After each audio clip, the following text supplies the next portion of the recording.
What is up, you guys? It is your boy Phoenix Brenton here, and today we got ourselves another video. In today's video, we're gonna do one of the teams for 2025-2026 season. So, a little recap. I've already done one video, so that's why we're doing the lines today. If you haven't go watch that yet, I highly recommend go watch it. And I have also made a playlist. So if you ever missed any videos, which could definitely happen because I upload daily now, and I'm uploading these probably 4 or 5 times a week, it's going to be very important for you guys to keep up. And I may or not may consider double uploading every now and then. So if you do want to keep up, check out my playlist so you will know every single team possible and my personal opinions with all those teams. Now, I'm just doing that because I want you guys to know that if you're missing, like let's say, oh, I'm a Ravens fan, where my Ravens at? Don't worry, they're on that playlist. If they're not on the playlist, that means I haven't made the video yet. That's it. And also, if you guys do want to know your favorite team, or do you want to see your favorite team and what I think of your team, obviously, put it in the comment section. I'll gladly do it when we get to around, because we're doing NFC West, NFC North, NFC South, NFC East, AFC East, etc. We're doing one team from each division each time. So, like, let's say, for example, after this, I'll do the NFC South. Let's say somebody wants to do the Texans, for example. Let's say that. You will wait until the AFC South to get that video. Just saying that as some examples. I'm sorry that I'm making this super long. I'm just, letting you guys know because it's been a while since I made any of these videos. Matter of fact, it's been a couple of months now since I made a video talking about this specific topic. So, try to make this as quickly as possible so we can actually get into the video. And before we get to today's video, like and subscribe. We're on the road to getting to 600. It'll be very appreciated that you liked it because this will be a series, so it doesn't make me feel that bad inside. Anyway, enough said. Let's just get into the video. And we're going to be talking about the Lions, like I just said. The Lions are a very weird team to talk about. Because on the one hand, this is easily a playoff contending team. Without a doubt. This is probably, if I had to guarantee a team to make it to the playoffs, I'd probably put them in the top 3. But on the other hand, I can't really see this team making it into a Super Bowl depending on how their coordinators pan out. If you guys haven't heard, their coordinators both got hired as head coaches, their defensive and offensive coordinators. And then you're like, why is that so significant? They're just the coordinators, the assistant, basically, to the coach on these sides of the ball. Why is that important? The reason why I'm saying this is because of what happened with the Philadelphia Eagles team the year beforehand. So not last year, the year before that. The year before that, they had garbage coordinators, which they did very good in the first half of the season, then fell off in the second half, and then got destroyed by the Bucs in the playoffs. So you kind of get the point here. The coordinators, as maybe not a lot of people will say, are very important. Now, obviously, it could also be because of Nick Scheinen's play calling, which I don't know if that's the case or not. So I guess we're going to just have to wait and see. And same thing with Dan Campbell. Is it because of the good coordinators or is it not? And he was just, the leader of the brains, let's say. Outside of that, they make some decent additions during the offseason. As I'm looking that up. Lions free agents. I'm pathetic, I know, I'm sorry. Like, for example, DJ Reed, I think, was one of the biggest additions to their team, without a doubt. DJ Reed is I think, in my opinion, a pretty underrated corner. Like, I'm not going to lie, there actually can be a little bit of a debate with him being better than Sauce Gardner. You can fight me on that, but I don't care. That's saying something. DJ Reed is arguably probably their best corner right now on that current roster. And it makes sense that you did end up signing him because you end up losing Carlton Davis. So, an eye for an eye, as guys once said. They did lose Kevin Zeitler, which is going to be a little bit of a loss, but again, their offensive line is way too good for it to just fall apart with one addition. And outside of that, didn't really, lose anybody major. Now, did they gain really anybody major outside of DJ Reed?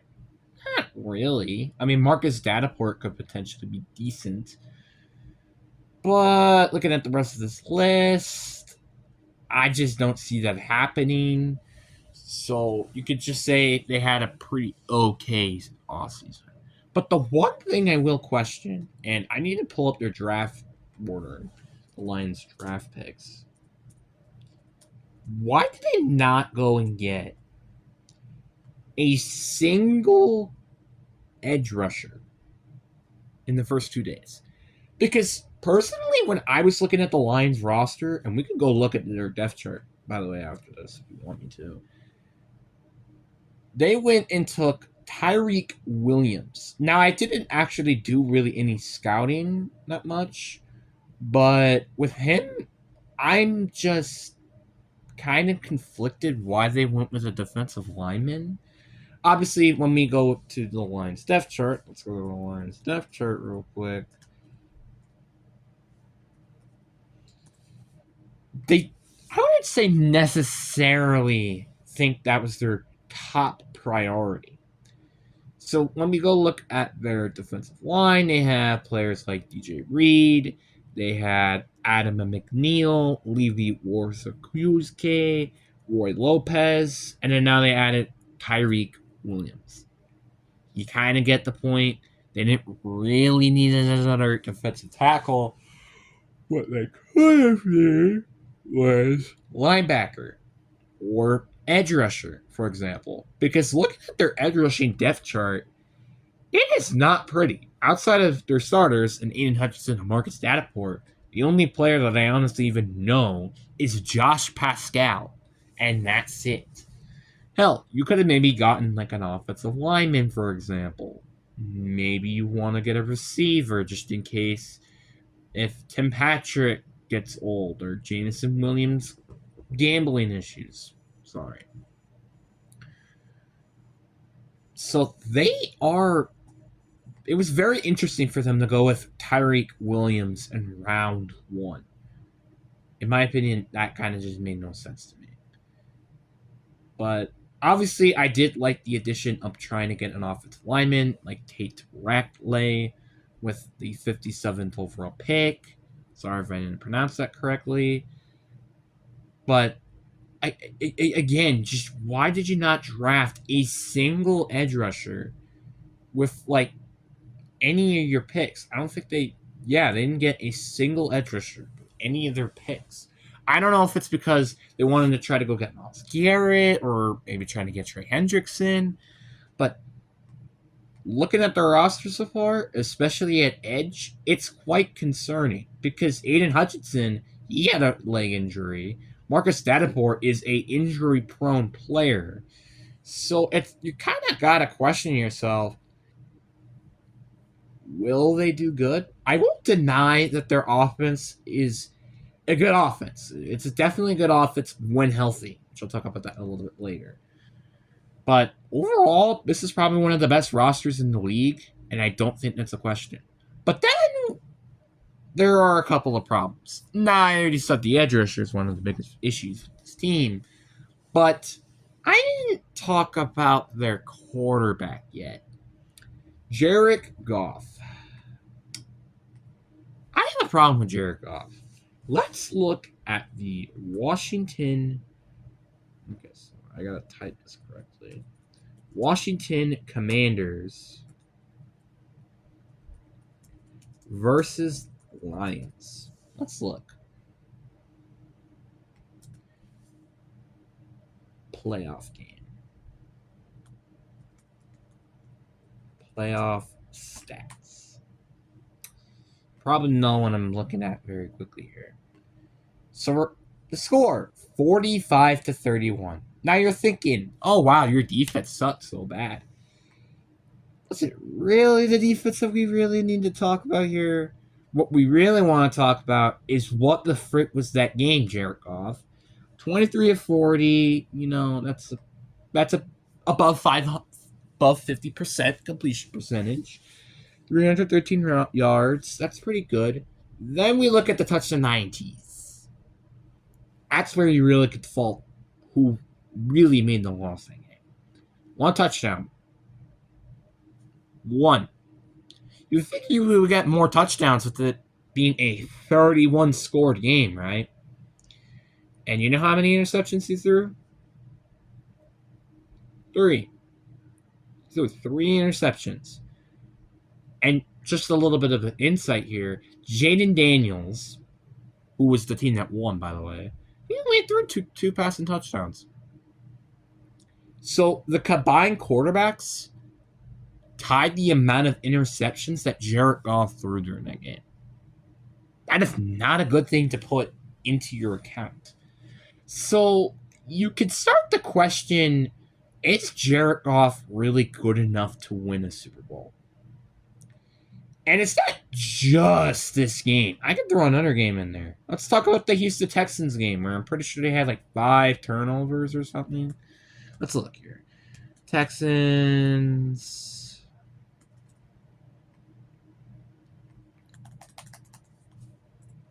Texans versus Lions, where they barely won that game 26-23.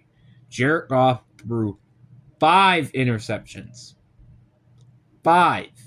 If you times 2 his touchdowns during that game, which was 2 by the way, you still wouldn't have had more touchdowns than interceptions. You see, this is where I get my issues with this team. It's not the team around Jared Goff that I have an issue with. Because honestly, if you could throw Patrick Mahomes in there, that's a Super Bowl team without a question. It's Jared Goff that I have the question with. Can he be that guy to win a Super Bowl for this team?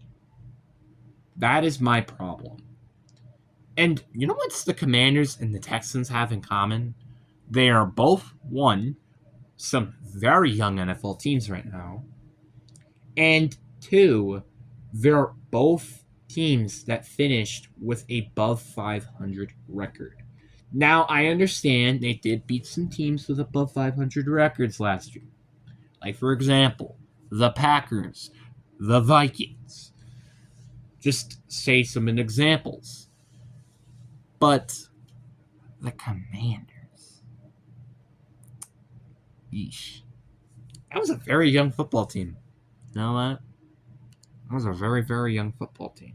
Now, you could put the blame finger with the Commanders Lions game that, Ben Johnson and I think Aaron Glenn was the other guy. They both were, about to get hired to be new head coaches for these teams and blah, blah, blah. That just doesn't seem like a good excuse to me. It just doesn't seem like it because there hasn't been really any evidence behind that. Which is why I just don't know if that's true or not. Overall, I do think the Lions are still a very good team. But now, let's look at worst, best case scenarios. So let's see here. Worst case scenario, let's see what we have. Worst case scenario, I have this team going 7-10. Losing majority of the games probably due to teams with above 500 records. For example, you get swept by the Packers. That is a worst case scenario. And then you split the series with the Vikings and the Bears. Honestly, I could have probably made it worse, honestly. I could have just made both Bears and Vikings sweep you, technically. Worst case scenario. But I don't think that's kind of realistic to say. I wouldn't rip that off the picture, but I just don't think that will actually happen. And let's see here. Best case scenario. They sweep the entire series, so they beat the Packers in an opener. You still lose to the Ravens on the road. You beat the Chiefs. You beat the Bucks at home. You get your revenge on the Commanders. You still lose to the Eagles on the road. You beat the Rams on the road. Your best case scenario to me, you will go 15-2 like you did last year. That is my best case scenario for the Detroit Lions. Is there a chance they could go 17-0? I guess so. But I just highly doubt seeing this team beat the Ravens or the Eagles. Even though the Eagles have lost some decent amount of stuff. This is week 11 where, who knows, maybe the team might be completely injured again.